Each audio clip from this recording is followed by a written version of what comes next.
Hi, and welcome to the channel. Here, I share scareful stories. Stories to make you scared, make you think, make you wonder, and maybe, just maybe, make you a little more careful. Before we get into the video, please take a moment to subscribe to the channel, and later on, if you could give the video a like and leave a comment down below, that would be great. Now, on to the scareful story of two teenage boys missing within 100 miles and 4 weeks of each other. Aidan Clune, 19, went missing near Currie, Nevada, and Dylan Rounds, 19, went missing from Lucin, Utah. The area in which each of these boys disappeared is near the Nevada and Utah borders. Both Currie, Nevada, and Lucin, Utah, are considered to be ghost towns. Currie has a population of only 20, and Lucin is even smaller with 4 property owners, some of whom do not actually live there. Driving distance between the two towns is around 140 miles. Both Aiden and Dylan are 19, both have brown hair, brown eyes, one is slightly taller than the other, and one weighs a bit more than the other, but when you see their pictures side by side, they look remarkably similar. They also both drive red trucks, but despite all of the similarities, their disappearances happened under significantly different circumstances. Aiden was in the midst of a mental health crisis when he disappeared, and Dylan, well, his disappearance has just turned into a criminal investigation. Let's start with Aiden. Aidan Clune, 19, is from Sonoma County, California. He left his home in Sonoma in a somewhat frenzied and paranoid state. In an interview on the YouTube channel Sleuth Mom, which I'll link down below, Aiden's mom talked about how Aiden had suffered from depression in his teenage years. He had an especially hard time through the COVID pandemic and also struggled to find adequate mental health care. Aiden's friends and family began noticing changes in his behavior in the months before his disappearance. He began to think that people were out to harm him and question his safety. This behavior increased significantly in the days leading up to him leaving home on April 26, 2022. He traveled from California to Utah on April 26 on his way to his grandmother's house. The plan was for him to stay with his grandma and eventually move into a trailer. On the drive up, he spoke to his mom, and in a matter of a short while, he went from excitement and plans to find a job to questioning his mother about what kind of locks the trailer had and asking his mom how much she really knew about his grandma and her husband Mike. Aiden met Mike and a friend of Mike's at a gas station, claiming that he didn't have GPS to be able to get to his grandmother's home on his own.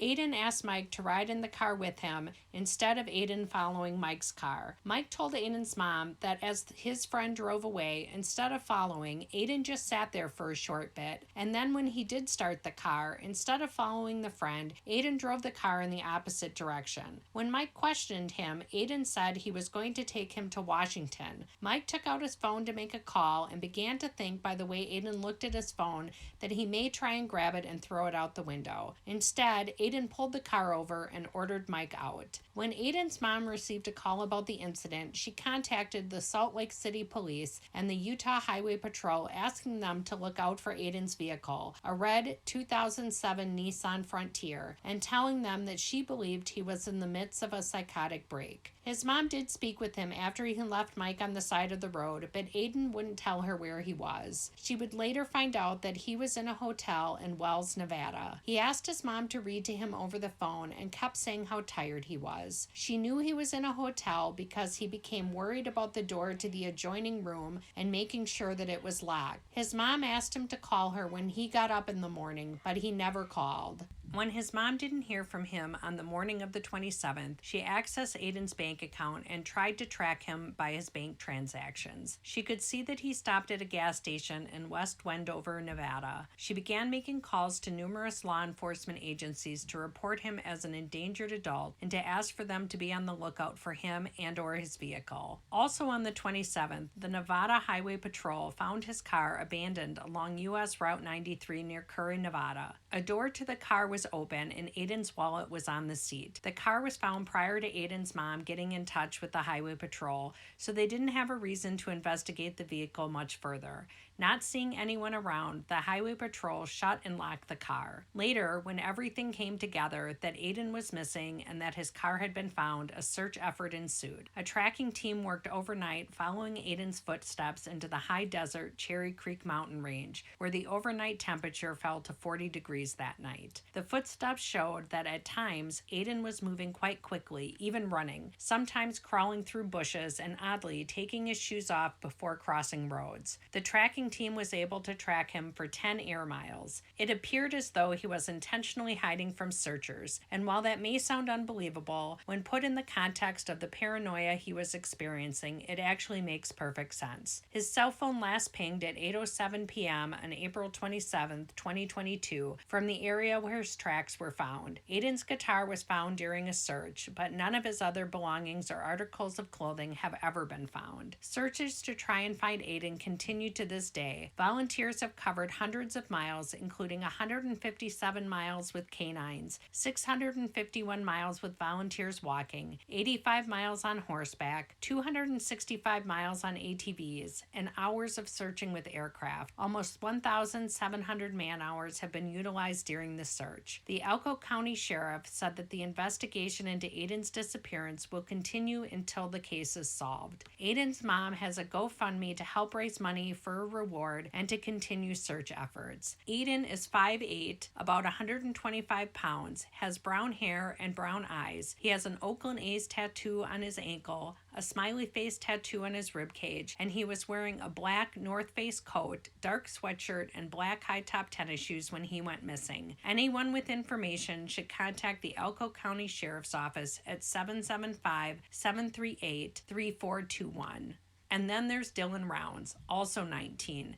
Dylan, originally from eastern Idaho, was working on his family's farm in Lucin, Utah. Unlike a lot of 19-year-olds who are trying to figure out what to do with their lives, Dylan was focused on farming. His mom says that he has farming in his blood. Dylan had a farm, Dylan had a goal, and he had a drive in life so that he would absolutely not let anything take him away. This is a kid that the last 3 years has been out there in the desolate desert tearing out new ground.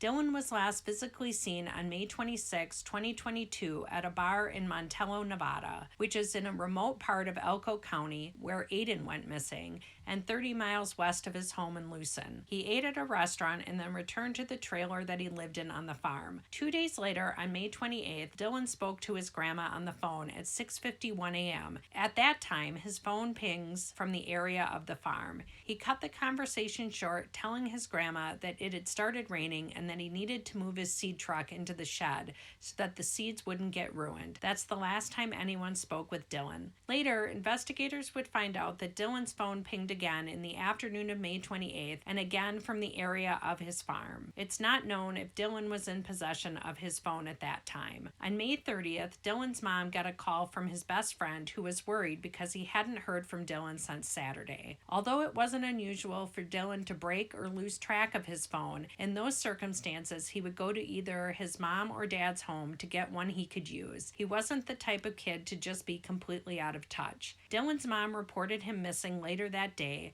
and also began searching for her son. It didn't take long for family and friends to find something. Dylan's boots were found behind a pile of dirt 5 miles west of his trailer and about 100 yards south of where his grain truck was parked. The boots appeared to be casually tossed out. Dylan's mom says that he is very particular about his boots, always buying the exact same ones and wearing them until they are completely worn out. The boots, which appeared to possibly have a spot of blood on them, were used as an item for search dogs to use, but after a week they were sent to a lab for testing. Although the boots were found, Dylan's wallet and phone are missing along with him. Along with the boots, Dylan's mom said that there were a few things about Dylan's truck that she found suspicious. First, the truck was locked. In an interview with YouTuber Sleuth Mom, Dylan's mom said that he never locked the truck, and what reason would there be to lock it out in the middle of practically nowhere? She thought that the truck looked like it had been pressure washed. Despite the rain over the weekend, there was no mud on the tires, although there was mud in the wheel wells. The front seat was also moved up far closer than the 5'11" Dylan would have it to comfortably drive, and the truck was in 4-wheel drive despite that feature not working on the truck. Dylan's disappearance is primarily being handled by the Box Elder County Sheriff's Office, but the Elko County Sheriff's Office in Nevada, as well as the Weber County Sheriff's Office in Ogden, Utah,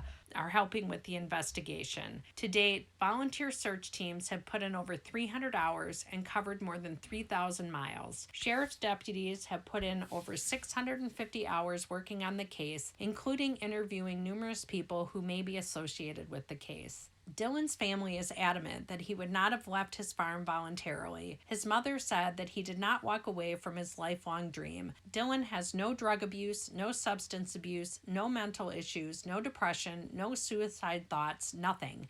Adding, I mean, everybody loved him. Dylan is 5'11", 160 pounds, with brown hair and brown eyes. It's not known what he was wearing at the time of his disappearance, but he typically dresses in jeans, a flannel shirt, and a baseball cap. There is a $20,000 reward being offered for any information regarding Dylan's disappearance. Anyone with information should contact the Box Elder County Sheriff's Office at 435-723-5227. So that's the scareful stories of Aiden Clune and Dylan Rounds, two young men who disappeared within 100 miles and within 1 month of each other.